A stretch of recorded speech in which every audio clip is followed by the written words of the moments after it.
السلام عليكم. يابا هاي فكينا اليوم الطيور من جو صاحبنا من غير مدينة. فك هو واحد، احنا فكينا 10. ذيك الفوق خلنا نقرب الكاميرا بلكي تتقرب. شلون تتقرب هاي؟ اي هو طير جوا، احنا من جواه. هياتها جتي طيوري، هاي طيوري بس بيها واحد ذب نفسه.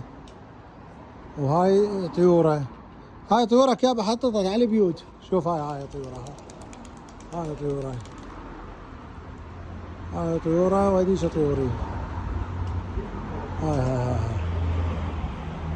ايه فكينا من جوا. هاي حلوه، وقالوا لي ما يرجعن، قلت لهم لا يرجعن. هي هاي حالات الطيور، 10 كيلو 15 كيلو 7 كيلو. الطير اللي يرجع واللي ما يرجع لا يرجع. طب مرض حشا السامع. انا ظل اعلف عليهن والله حططنهن. لك هاي نزلت نكس. ها ليش ما صور؟ ليش راح يوقعن؟ اذا حطيتهم مرض انه واحد بينعوق راح. شفت اني هسه ايش قد 9 2 4 6 8 9. شفت واحد ذب نفسه على الجسر والله العظيم. اذني واذني يابا يقول راح يروح عدنان.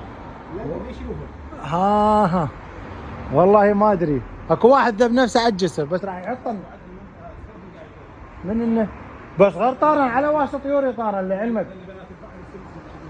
بس على واسط طيوري طارن. ايش فيك؟ ما يطير، مو كان النايمات هنا. كمل فصلني العيال عدنان.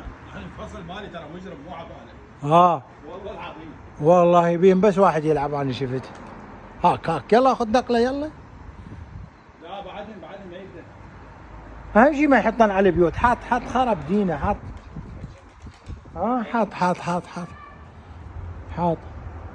طيوري ما ادري وين راحت. تقول له القلبه تيجي قلبها الهواء. انا اقول قلبها الهواء لي غاد. هاي كل واحد حاط له على بيت. يا اخي هي هذا الني كل واحد حط على بيت.